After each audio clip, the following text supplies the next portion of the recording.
Film Sayap-Sayap Patah yang dibintangin Nicholas Saputra dan Ariel Tatum lagi tayang di bioskop-bioskop.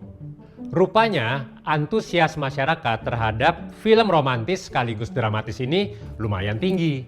Makanya di episode Indonesia 101 kali ini saya pengen bahas peristiwa pemberontakan napi teroris di Markas Komando Brimob Kelapa II Depok di tahun 2018 yang jadi inspirasi buat film tersebut. Tapi sebelum kamu nonton video ini lebih lanjut, saya ingetin ya, bisa jadi yang mau saya ceritain ini jadi spoiler buat kamu yang belum nonton filmnya.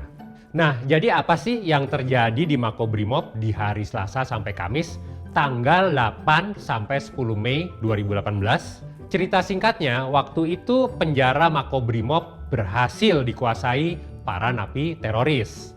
Jumlah mereka 155 orang. Mereka nguasain penjara selama 36 jam sebelum akhirnya bisa diatasi sama polisi. Dalam peristiwa ini banyak terjadi kekerasan.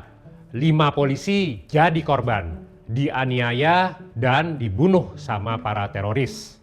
Salah satunya adalah Ibtu Luar Biasa Anumerta Yudi Rospuji Siswanto. Kisah dia inilah yang jadi inspirasi buat tokoh utama di film Sayap-Sayap Patah yang diperanin sama Nicholas Saputra. Yudi adalah anggota pasukan detasemen khusus 88 anti teror.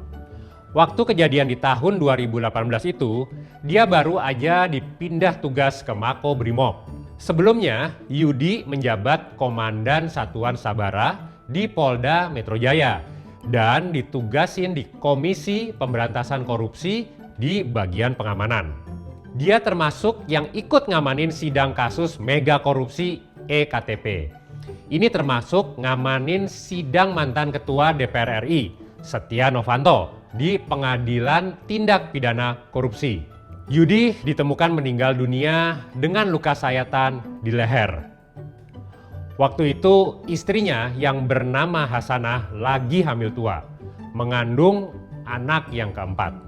Waktu berada di rumah sakit buat mengenali jenazah suaminya, Hasanah ngalamin kontraksi. Sang bayi lahir hari itu juga, tanggal 10 Mei 2018.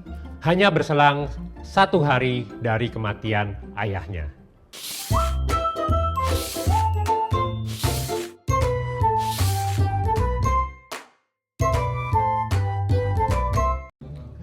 Kerusuhan di penjara Makobrimob dipicu seorang napi teroris bernama Wawan Kurniawan alias Abu Afif.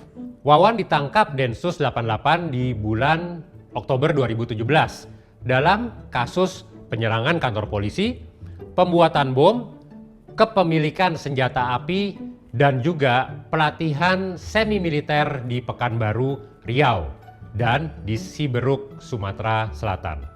Wawan adalah pemimpin JAD atau Jamaah Ansarut Daulah wilayah Riau. Dalam organisasi itu, dia dapat tugas sebagai motivator. Dia ceramahin para anggota supaya mereka mantap hati dalam jalanin aksi-aksi penyerangan dan teror ke pos-pos dan kantor-kantor polisi. JAD ini adalah organisasi teroris lokal yang berbaiat ke ISIS. Sewaktu kerusuhan di Makobrimob, Wawan masih jalanin sidang-sidang pengadilan, belum divonis. Waktu itu dia sempat ngeluh kalau beberapa kali makanan kiriman istrinya nggak sampai ke dia, entah tertahan di mana. Di hari kejadian tanggal 8 Mei, lagi-lagi Wawan ngelakuin protes soal kiriman makanan yang nggak sampai. Ternyata teriakan-teriakan keras Wawan berhasil mancing emosi napi-napi lain. Dan entah bagaimana asal mula dan caranya, mereka berhasil ngerampas kunci sel dari petugas jaga.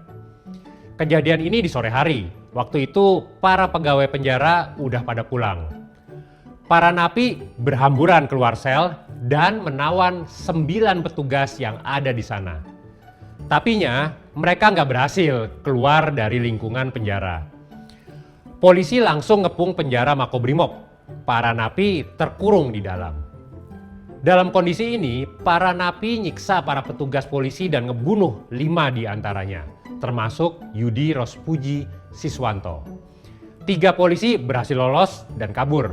Kabarnya mereka ditolong para napi yang insaf.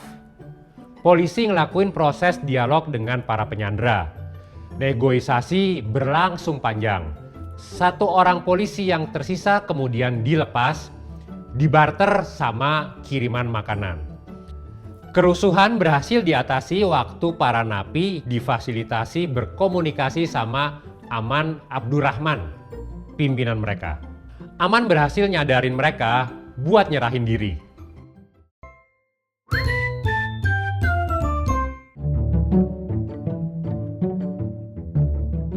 Aman Abdurrahman alias Oman Rohman alias Abu Sulaiman adalah pendiri JAD.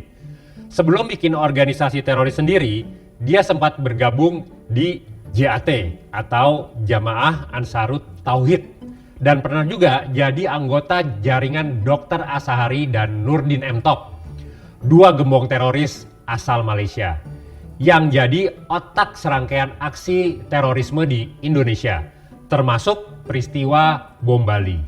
Aman pernah dipenjara selama 4 tahun antara tahun 2004 sampai 2008 karena kasus peledakan bom rakitan di rumah kontrakannya. Keluar dari penjara, dia malah makin radikal. Dia keliling Indonesia buat nyebarin ajaran radikalnya. Aman jadi ideolog kaum radikal. Tahun 2010, Aman ikut latihan militer di Aceh. Gara-gara ini, dia ditangkap lagi sama Densus 88 dan dijatuhi hukuman 9 tahun penjara sama pengadilan. Ternyata di kalangan teroris, pengaruh Aman Abdurrahman udah gede banget. Dari dalam penjara, dia bisa merintahin berbagai aksi terorisme, termasuk peristiwa bom Tamrin tahun 2016 yang ngebunuh 8 orang. Tahun 2014, dia diriin JAD dari dalam penjara dan minta para pengikutnya buat berbaiat ke ISIS. Kepada para napi yang rusuh di Makobrimob, Aman bilang kalau alasan mereka berbuat onar salah. Masalah makanan adalah persoalan duniawi. Gak bisa jadi alasan buat bikin kerusuhan dan ngebunuhin polisi. Berkat strategi memfasilitasi dialog ini, polisi berhasil ngatasin kerusuhan Makobrimob dalam kurun waktu 36 jam dan nggak ada tambahan korban.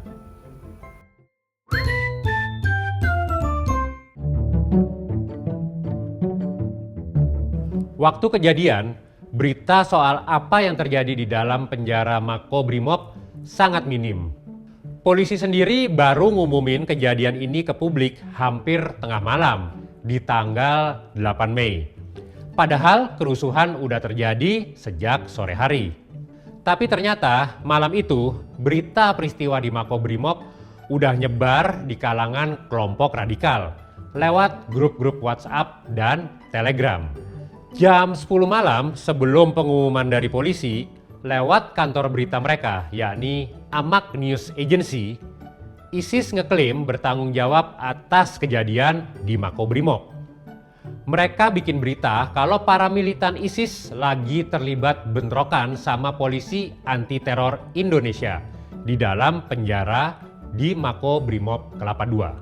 Di Indonesia sendiri, grup-grup WhatsApp dan Telegram kelompok radikal terus aktif nyebarin info-info terbaru.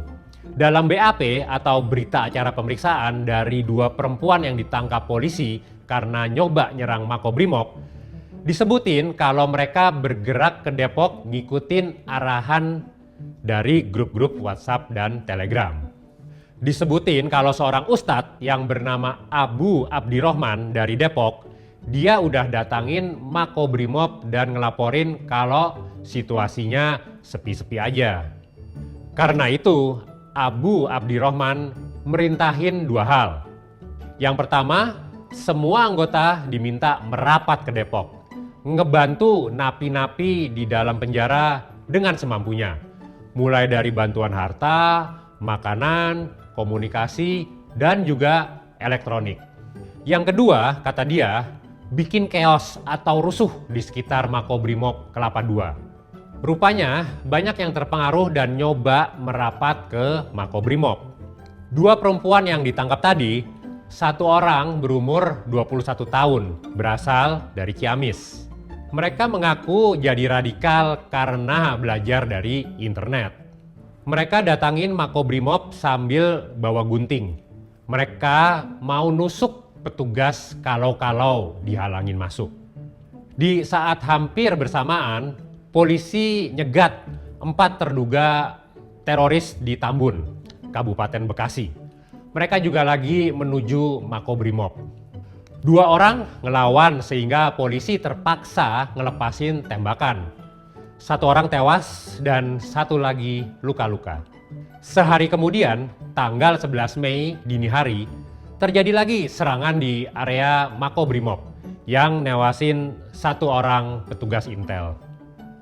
Petugas itu lagi patroli dan mergokin orang mencurigakan di luar pagar Mako.